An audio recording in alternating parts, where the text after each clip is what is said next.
regarding po sa kay Libiste, okay? Dahil inano po, binira siya, okay? Ni Remulla, okay? Regarding, alam naman natin yan, ni DOJ, Boying Remulla, regarding po dito sa ano niya, 'di ba, sa tawag dito, sa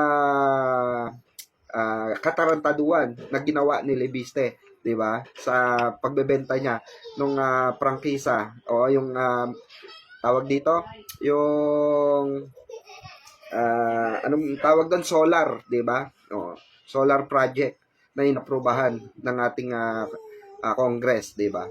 Ito po yung balita, mga kababayan. Introducing Barnplace DNB powder, the bestseller cheese. It's waterproof. Stays put all day with 24-hour oil. We have a few minutes left with DILG Secretary John Vic Remulla.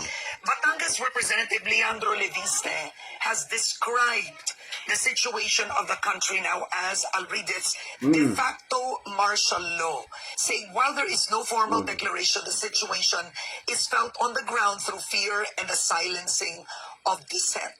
So Leviste said critics of the administration are the first to face legal action, while the allies are spared, perceived to be the allies, relatives, allowing laws and multi-billion peso budgets to pass without scrutiny. So he drew parallels essentially from, the late Ferdinand Marcos Sr.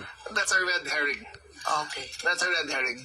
He's facing so many problems and he's trying Correct. to obfuscate it by saying more problems, not other problems exist. Tama. Every day, Karen, there must be at least 500 to 1,000 vloggers saying the most vitriolic things against the president. Have you heard of anyone being arrested? Yeah. There's none.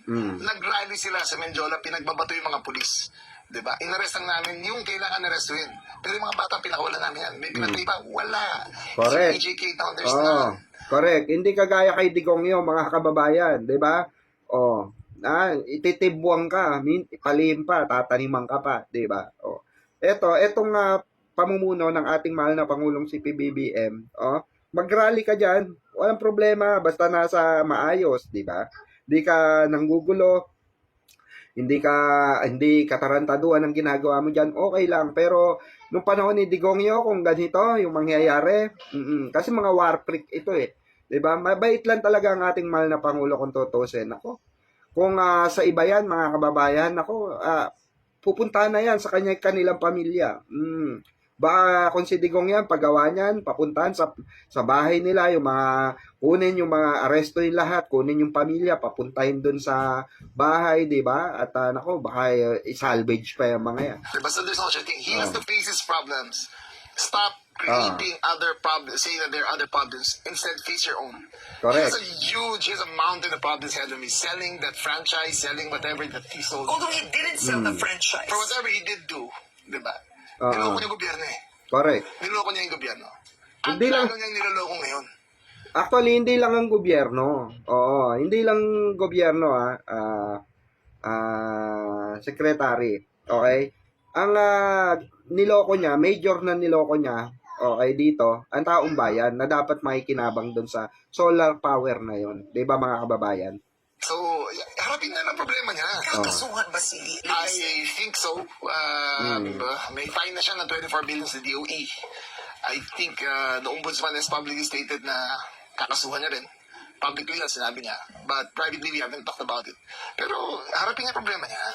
Diba? Niloko niya ang Pilipinas. Correct. Kumuha siya prangkisa, tapos kumita siya ng 24 billion. Billion. Tapos wala siyang tinupad. Correct. Diba? Ano ba naman yun? Harapin mo na problema niya bago yung iba. Inaresto ba siya? Inaras ba siya? Wala naman, diba? I'm curious, you were last on Head Start. We talked Ganyan about... kasi yung estilo ng mga DDS.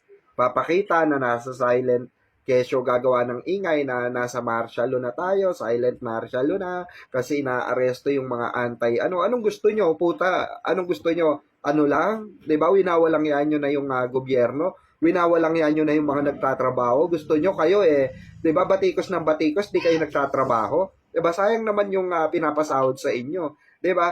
Ang bakit dito, kalalibiste, mga kababayan, pinapasahod natin, pero hindi po nagtatrabaho. Alam nyo ginagawa nila? Pinaghahandaan nila yung 2028 election na ang layo-layo pa.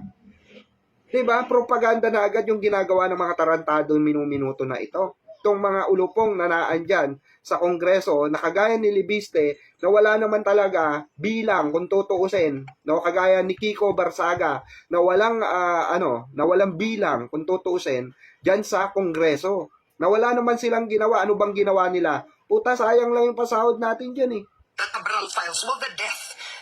Di ba napag-usapan natin that, well, it's been determined now that it was a suicide. But what happens to the actual files? I know it's not exactly under your It's not under jurisdiction me. anymore. But what happens to that? The files remain intact. They are, although the veracity and authenticity could only have been authenticated by Cabral herself. Ah. But that matter is left up to the Senate, up to Secretary Dizon, and up to the Ombudsman, whoever is investigating. But wala na sa akin yan. Okay, before we go, I have 3 minutes to go. It's close to 9. But you uncovered the corruption. Etong si Secretary Vince Dizon naman isa rin to, 'di ba? Isa rin pilay ito eh.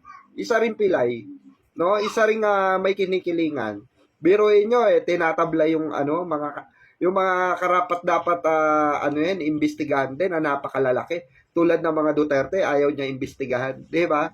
Oh, takot din mawala ang pamilya eh. Rigging in the Bureau of Fire Protection. Yung kakasuhan nagsimula sa 20, ngayon 4 na po na. Yes. Tama ba? Yes. 40 na ang kakasuhan. Yes. Okay, how will you, ano ang nadiskubre mo at ano ang reform? Dapat may pagbabago. Ginawa kasi nila, 2005, May sindikato dapat may 5 years ka of supplying the BFP. So, dalawa lang yun.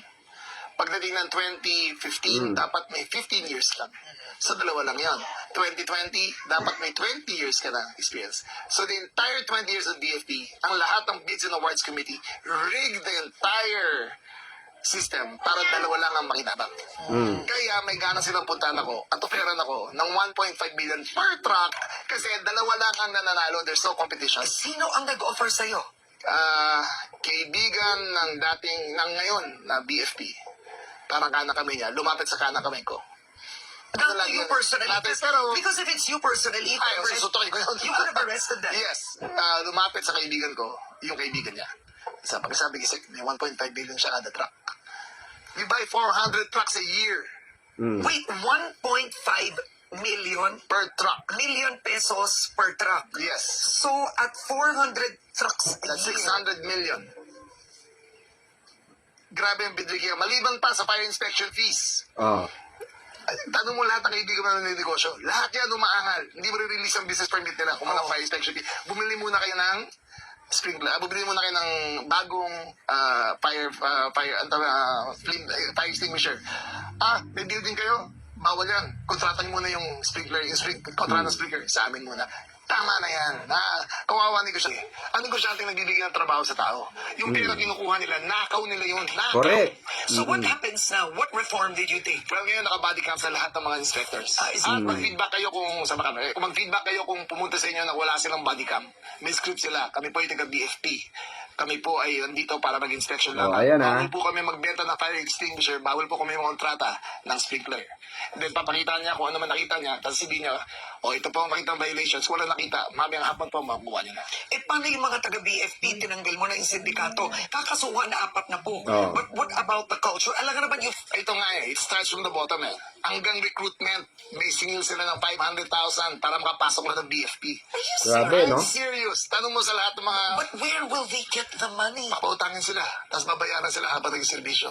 No. Yes, it's the most corrupt agency in the entire DLG. Walang sinabi PNP. Walang sinabi. Grabe Kasi pala, walang no? mapansin Oo. Pero tanong mo lahat ng negosyante dito sa Pilipinas, sinong hindi inaras ng mga BFP? Birang-bira. Nanay ko nga, bahay niya, opisina ng kapatid ko. Pati yun, hiningihan pa nila. Sekretary na ako nun Really? Oo. Walang sinasanto mga yan. Grabe, no? Sariling bahay namin sa Imus. Hinilan. Oh my God. Grabe talaga. Oh, so, okay, 40 kakasuhan, but what about the reforms? I mean, Ayun nga, what would you do? The so we reforms? started that. Ngayon, naka-video na sila.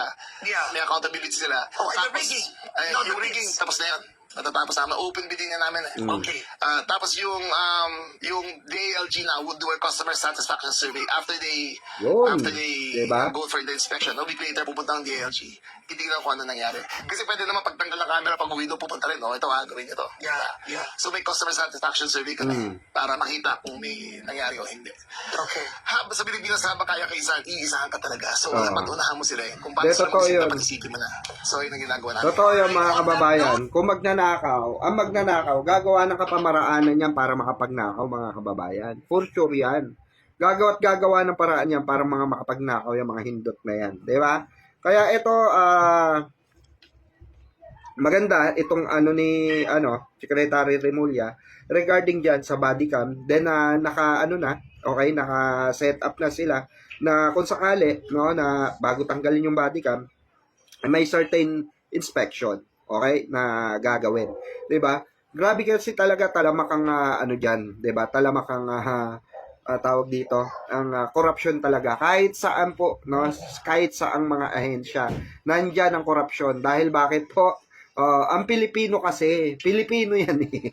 Ang Pilipino, okay, ang Pilipino po, karamihan diyan, ang mindset nila, pera. Paano pepera? Paano pepera? Paano pepera? Okay? Ganun po ang mindset ng kahit dyan sa mga government agencies na yan. No? Barangay nga meron eh. 'Di ba? Maraming corruption eh. Diyan pa kaya sa mga malalaking pera na pumapasok, 'di ba? Sa mga ahensya na yan.